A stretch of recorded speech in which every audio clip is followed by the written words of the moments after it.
Hello everyone and welcome back to another video, 5280 Brews and Barbecue. Today I'm going to be injecting a brisket with beef tallow.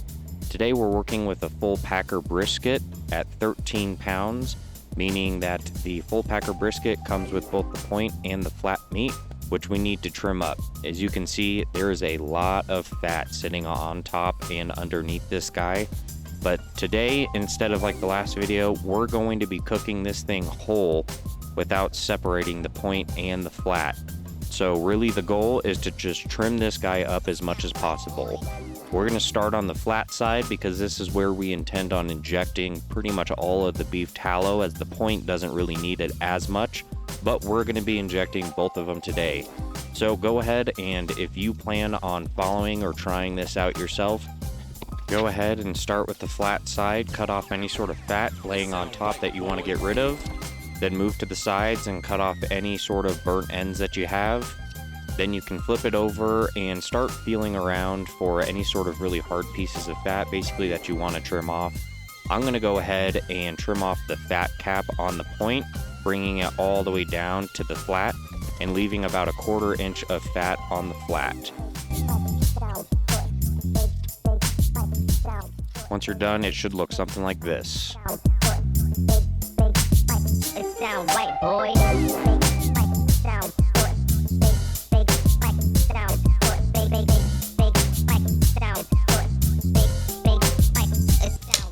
Alright, now it's time to inject the brisket. A few things that I would recommend to you guys is, first thing, make sure that your beef tallow is warm.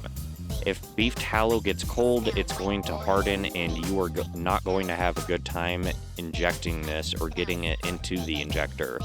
Second thing that I would recommend is that because of how tight the fibers are on the brisket flat, I would definitely make sure that you are injecting every single square inch. Otherwise, this beef tallow does not flow through the muscles and through the meat as well as a liquid is going to, so you are going to want to inject this with a lot of beef tallow every single square inch. Otherwise, the last thing I would also recommend, which I didn't do, is leave the beef tallow on top of the brisket as you're injecting it so you know where to go. Otherwise, once you're done, go ahead and layer this up with some of your favorite rubs. Today, I am going to be using some Butcher's Barbecue Premium Rub along with some Honey Bacon Barbecue Rub. Just trying to mix it up from my usual rubs.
Once you're done with injecting and putting your rub on your brisket, go ahead and throw this in the tinfoil pan just for a little bit until you are ready to smoke this thing. Usually I let it rest overnight, absorbing all of that fat in the seasonings.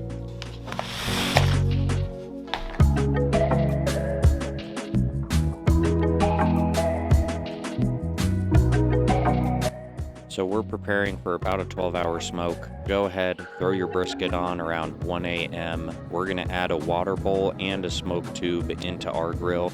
The water bowl is going to help keep the moisture high inside of the grill while we are smoking this thing to help retain moisture in that smoke tube.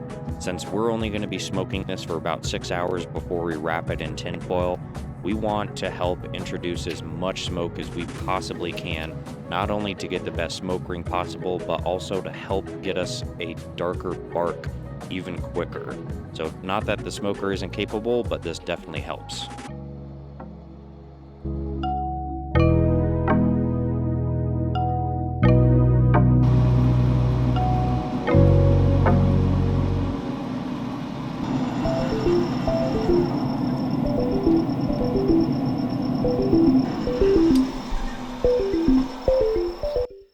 go ahead and lay out 3 or 4 sheets of tin foil. We're going to be wrapping this guy up with a couple different layers, and we're going to be wrapping it up tight. The reasoning for a couple different layers is we want to make sure that this guy is 100% covered both inside and out, top to bottom, because we're going to be rotating this guy in the oven every 30 minutes. So that way our braising sauce can go ahead and braise not only in the flat meat, but also in the point meat. For our mop sauce, we are just going to be doing about a cup to a cup and a half of beef broth mixed in with some prime dust.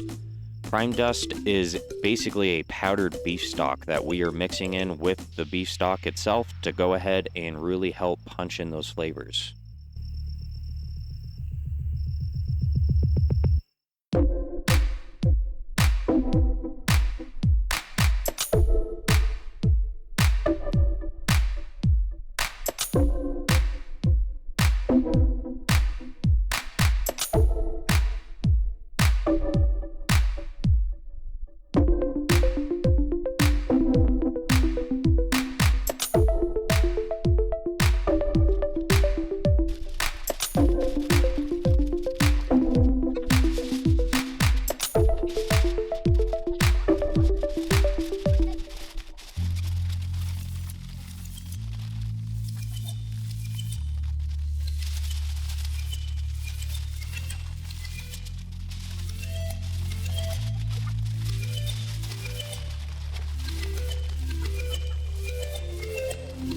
Once you're done wrapping this, go ahead and either throw it in the oven or back on the grill at 225, and you're going to rotate your brisket every 30 minutes or so. If you feel that you want to probe it, I would recommend probing it on the side so you don't lose any of that beef stock. Otherwise, you can also hold off on probing it for at least 3 to 4 hours, knowing that you should be good after that.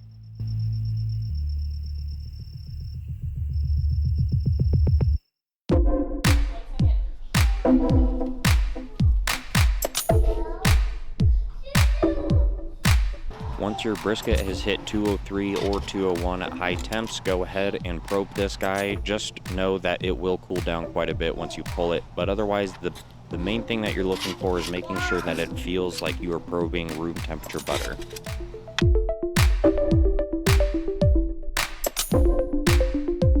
Welcome back to Most Extreme Cooking Competition.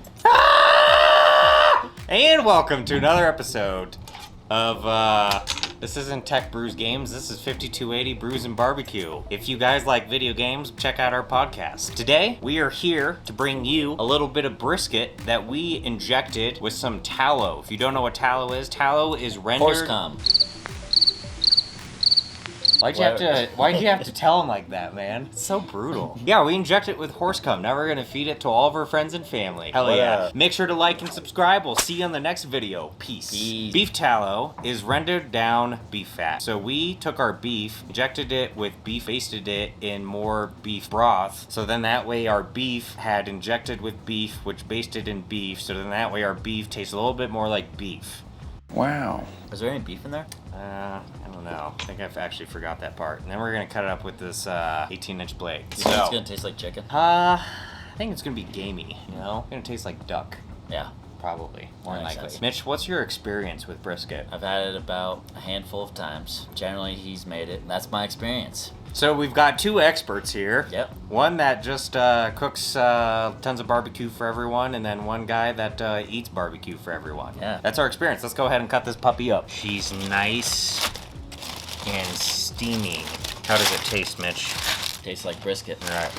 That's good. That's a good start. Tastes kind of meaty. She's falling apart on us. So, for those of you that are curious, 13-pound brisket here. This is a full packer brisket that we cooked whole, both the point and the flat all together. We've got the meat running this way, so we're gonna go ahead, cut up some of this flat meat in the opposite direction here. And just to get a really good look at this though, we're just gonna cut this puppy right down the middle here to get a real good idea of what we're working with. Oof. We got a beautiful smoke ring here, some good flat. This thing is juicing. Leaking. It's She is peeing all over the leaking. cutting board. She is, So we're gonna make this, what we're gonna do is we're gonna test some flat meat first because the flat is always the leanest, it's always the driest. We want to test this just to make sure that we can get a good accurate taste here. This guy, I did cut this just a little bit thick, but the angle, the dangle is right, and otherwise she's pulling smooth. So this is the very first one that we're gonna try. Cheers. Mine's really thick and fatty. You're pretty used to that, aren't you? Oh. I would say pretty good moisture retention. And this brisket's been resting for about 4 hours.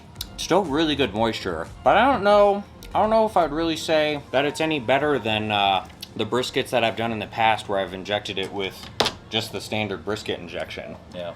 I think we gotta try one more just to be really sure here. Yeah, still really good flavor. It's got good bark. The bark is crusty. So I smoked it, I put it on at 1. I smoked it until about 8 o'clock, then went ahead and wrapped it. Once I wrapped it in beef broth mixed in with some prime dust to go ahead and punch that beef flavor. And then I put it in the oven at 225 and smoked it all the way up to 201. It tastes really tender. It's got some decent bark to it just because it smoked for as long as it did. I added a smoke tube in there along with a bowl of water to keep the moisture up, but otherwise, honestly, I mean, it's good. I think, do you feel like it has added beefiness to it from the previous briskets? No, I feel like it's pretty, it tastes like normal brisket. There's not like, I don't think there's like a ton of additional flavor. I don't think the horse cum really comes out either. I don't really taste that much. But you know, it's good. You came over here for nothing then, Mitch. What a waste of time. I'm sorry to disappoint you. Happy 4th of July to no one. So, if you guys usually split your briskets, or if you like making burn ends, this is how easy the brisket falls apart. Pretty easy to just go ahead and cut it. This is our point. This is our flat meat. Mitch, we're gonna go ahead and try just a little bit of this point meat, which is extra fatty. And we even injected just a little bit of our point meat here with the tallow also. I injected this entire thing as one whole piece with tallow. Let's go ahead and give this a taste. Let's see how it is. There's quite a bit of a layer of fat there that sits in between the point flat, so we'll cut that off. Try one more. All right, that's super juicy. Yeah. Oh my god, That's that really is good. overly juicy. Well, that's also the point, which is to be expected. I would say, Really just busts in your mouth with flavor. You know? I mean, not really, but you know, Busted. so much busted flavor. So I would say, you guys, in comparison to injecting this with just your standard brisket injection, injecting it with tallow doesn't make too much of a difference. I felt it really didn't add too much to the flavor of the flat side. I mean, and the point is still just as juicy as it always is. Mitch, how do you feel? What are you tasting? Do you feel like it has good texture, good flavor, good juice? Or does it feel maybe this is a step down from like the usual brisket that we do? Well, so Besides the horse cum. besides the horse cum, which I'm a little disappointed that those flavors aren't coming out stronger. I do feel like this, whatever this fattier half is underneath the fat, The point. is like a lot juicier. Which naturally this is just a lot, it's always fattier. This is what you make burn ends out of. But I feel like it's a lot juicier than normal. Than I normal? feel like it's normally not quite that juicy. No. The other side, I feel like it's like pretty normal. Average. Yeah, it tasted about the same as all the other briskets that have been made. But Now, one thing that I will say was when I was injecting this, tallow does not like injectors. Injectors does not like tallow. It is incredibly difficult. You guys, it took me like half an hour, 45 minutes to inject this entire thing. I injected every single square inch. It was difficult, as you saw earlier in the video. So if you decide that you are going to do this, you're gonna have to have some patience. Give it a shot. Maybe you guys can do something better than what I did, but otherwise, at least, Mitch, do you think the bark turned out pretty well? Right? yeah, no, the bark's good. Bark is good, and a really good smoke ring on this guy too. It's not that I'm too concerned about, but I think this brisket I did just about as good as I could. I don't think injecting it with tallow or brisket injection, in my own opinion, really changes anything. So, but with that conclusion, thanks for checking out another episode of 5280 Brews and Barbecue. Be sure to hit that like and subscribe button. I'll see you guys on the next episode. Peace. Deuces.